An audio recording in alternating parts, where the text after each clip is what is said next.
Well, let's turn to one of those municipalities. Rowena Santos is a Brampton councillor, and you've heard her on our show numerous times, both appearing as part of this movement of municipal actors, but also just as one of our contributors, as one of our pundits. She and Chris Leahy, amongst others, have launched this effort to get municipalities to react to the tariff war that we find ourselves in. And Rowena Santos joins us right now. Nice to have you. Good morning, John. Okay, so here we find ourselves waking up day two to these tariffs. So what kind of effort are you making right now on the municipal level? I think there's a cross-border aspect to it, isn't there? Yeah, we've, from the very beginning, Chris Leahy from Whitby and I have been pushing for a city-to-city approach, reaching out to various politicians, local, as well as residents in the United States to increase awareness on this issue, education, and essentially find allies. Now, in any sort of war, we're now in a trade war, there is opportunity to find allies and create alliances, because we know, like last night in Trump's speech, not everyone agrees with him. In fact, 50% or half of Americans don't agree with his policies. Within that half, and some may argue even more than that, the local politicians in particular, the local mayors, local councillors, they understand the severity of this trade war on their local economies.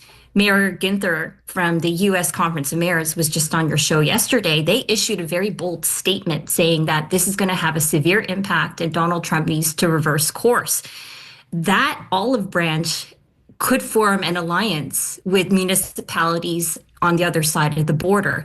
And we could provide some level of reasonableness and stability for businesses in both sides of the border, showing that there is some sort of alliance that's happening in the midst of this war. I understand Patrick Brown is headed to Washington.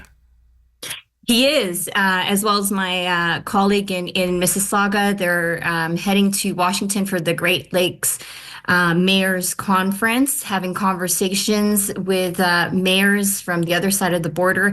I've had conversations with the Federation of Canadian Municipalities, who've also been talking to U.S.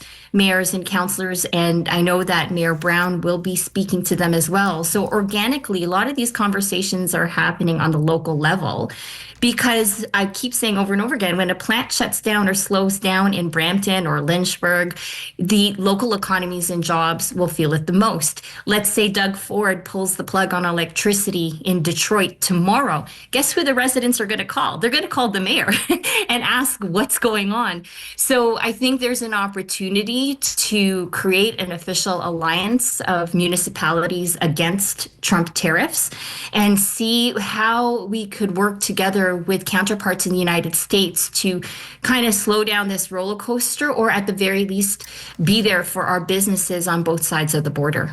We're talking with Brampton City Councillor Rowena Santos. I understand that you've actually been in touch with bourbon producers in the American South. What do they tell you? Well, I've been to Lynchburg, Tennessee, visiting the Jack Daniel's distillery, where the 7,000 residents in that little small town have relied on that distillery for many, many centuries for employment.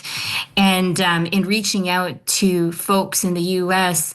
regarding, LCBO, American booze products coming off the shelves, they may not feel it tomorrow, but certainly they're going to be feeling a little bit of that, or a lot of that, if this trade war continues and they can no longer sell their product to the world's largest purchaser of American alcohol. Thanks a lot for this. Good to have you today. Thank you so much, John. And Rowena was referring to Donald Trump's speech last night to the joint session of Congress. And there were a couple of very colorful moments, including Democrat Al Green. And I keep imagining that this is the Reverend Al Green, but it's not. But I think that would be hilarious. But Democrat Al Green ended up being kicked out because he stood up and he waved his cane in the air and they told him to cut it out. And he said no. Finding that members continue to engage in willful and concerted disruption of proper decorum, the chair now directs the Sergeant-at-Arms to restore order. Remove this gentleman from the chamber.